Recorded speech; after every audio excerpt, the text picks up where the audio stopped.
Donc voilà, je m'appelle Jimmy, Jos, mon nom de famille, et j'ai 27 ans. Je viens de Bruxelles depuis tout petit. J'ai passé un petit moment ces dernières années à Liège pour le boulot et la famille. J'ai grandi à Forêt, donc je suis bruxellois depuis longtemps. J'ai deux petites sœurs, une mère, un père, séparés. Mais je vois pas souvent mon père, mais on a un bon contact parce que c'est mon père, c'est important. Et tout se passe bien avec ma mère.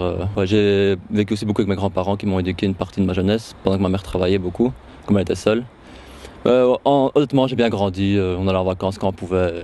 Alhamdoulilah, tout s'est bien passé. J'aime beaucoup ma famille, j'aime bien passer, même si je ne le fais pas assez. L'éducation que j'ai reçue, je n'ai pas reçu une éducation religieuse du tout, ni rien. Mes parents ne sont pas vraiment croyants en rien.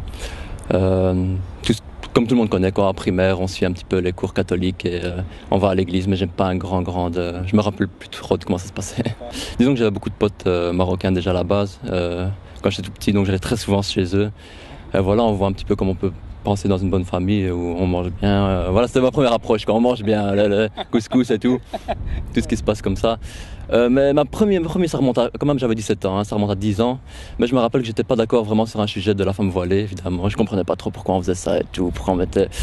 Et un pote m'a un peu parlé, je vais pas mentir parce que je sais plus trop ce qu'il m'a raconté. Mais je sais que ça m'a amené à une fois à me renseigner un peu plus loin. Ça m'a beaucoup plu et j'ai commencé un petit peu à lire le Coran. Quand on grandit à Bruxelles, c'est difficile d'en parler parce que j'avais beaucoup d'amis marocains, comme je vous dis, donc je grandissais avec eux. Malheureusement, on n'a pas grandi dans le bon sens. On est très éloigné de l'islam, on va dire. Et on a fait toutes les bêtises.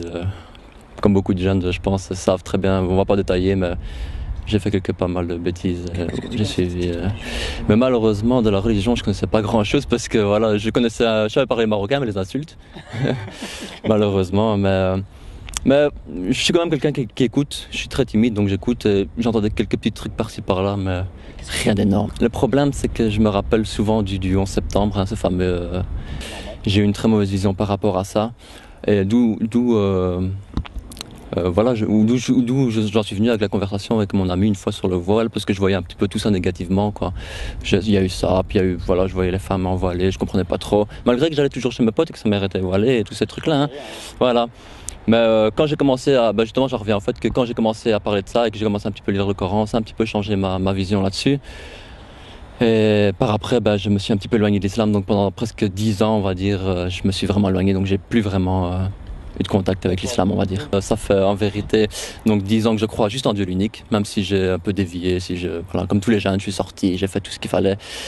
Mais je croyais toujours en Dieu l'unique. Mais j'avais pas peur de Dieu, j'avais pas Dieu dans mon cœur. Donc je sentais que je pouvais faire un petit peu tout ce que je veux et je le faisais mal. J'étais pas sincère, j'étais pas honnête, je mentais. Je me suis laissé aller, j'ai laissé accumuler des factures, j'ai eu des dettes, des petits problèmes comme ça. Et il y a 3 mois environ, ça s'est terminé avec ma compagne, avec qui nous avons un enfant, donc c'était assez dur. Et je suis revenu chez un de mes potes justement que je voyais plus depuis 2-3 ans. Et il s'était mis à la prière. Et donc je suis arrivé chez lui, il finissait sa prière, j'ai attendu, on a parlé un petit peu. Et je ne sais pas pourquoi, peut-être 3 semaines avant le ramadan, j'ai été le revoir et j'étais à la mosquée avec lui. Je sais pas, j'avais envie. Et là, je peux pas expliquer ce sentiment. Je suis arrivé en dedans, il y avait cette odeur un peu de musc. J'ai senti comme ma poitrine m'ouvrir, frère. C'est émouvant, j'ai senti ma poitrine. Je sais pas l'expliquer, voilà, je sais pas l'expliquer. C'était magnifique. Et depuis ce jour-là, je prie tous les jours, 5 fois. Et je me renseigne énormément. Enfin, je sais pas, ça m'a changé. Ça fait que 3 mois, je peux pas trop parler de la religion, parce que c'est difficile. C'est des commentaires assez difficiles, mais ça m'a aidé. Voilà, ça m'a aidé depuis 2 mois. Ça m'a trop. Bref, j'ai changé mon comportement, même les potes me le disent. J'arrive à être meilleur en moi. Depuis que j'ai Dieu dans le cœur, et depuis que je prie, j'arrive pas à l'expliquer. C'est très difficile. Honnêtement, pendant le ramadan, ma mère est venue chez moi, souvent elle me disait « Ah, tu manges pas et tout, qu'est-ce que tu fais et tout, tu vas te reconvertir parce que je lui avais déjà parlé il y a longtemps de ça. Et je lui ai dit « Écoute, on en parlera d'ici quelques temps quand je serai bien posé et tout. » Mais ma mère est une femme très ouverte et elle l'acceptera. Quand elle me verra devenir que meilleure, elle acceptera le cœur ouvert. Comme je dis, ça fait que 2-3 mois, donc c'est un petit peu compliqué, mais c'est surtout mon comportement. On ne peut pas lire la sunna ou un petit peu le Coran ou un petit peu beaucoup de hadiths sans changer, c'est impossible, ou alors il faut vraiment être fou. Je comprends. Par exemple, le premier livre que j'ai lu, pour m'ouvrir là-dedans, pour vraiment essayer de comprendre l'histoire du prophète. Ça m'a... Je crois que c'est le plus grand homme sur Terre. Il n'y a rien à dire là-dessus. Et ça aide vraiment pour changer son comportement. Et c'est vraiment sur ça que j'arrive plus à être trop en colère. J'arrive à me contenir. J'arrive à essayer de pas mentir. À essayer de... Ouais, un bon garçon. Et j'essaie vraiment de... Ben voilà, je me renseigne plus sur... je vois beaucoup de reportages sur les pauvres, comme Les Fourmis ou La Relève, qui aident beaucoup les pauvres. Et j'ai envie de m'y mettre là-dessus aussi. Une ouverture d'esprit. Je pense qu'il y a déjà une appréhension, c'est surtout qu'il y en a peut-être qui veulent s'y mettre et qui n'osent pas venir à la mosquée peut-être. Et honnêtement, j'ai été peut-être 2-3 fois avec des amis, puis toujours tout seul. Et ça s'est très très bien passé, j'ai jamais eu de problème.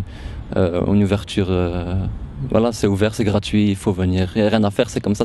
Je pense que le début de tout, et même au début, j'allais juste pour la prière, et maintenant je viens même une demi-heure avant pour un petit peu lire le Coran, tellement que c'est un endroit apaisant, il n'y a rien à faire.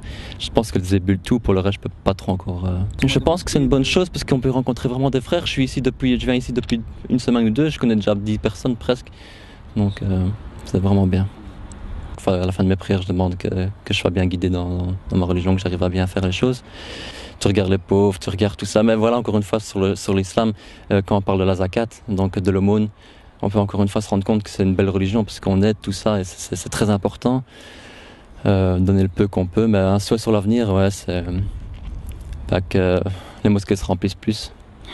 Au Ramadan. Alhamdoulilah que vous faites ça, c'est très très bien et grâce à Dieu surtout, ouais, évidemment, bien sûr. Parce que grâce à Dieu je suis là aussi, donc et il m'a guidé là-dedans, donc alhamdoulilah, c'est vraiment parfait.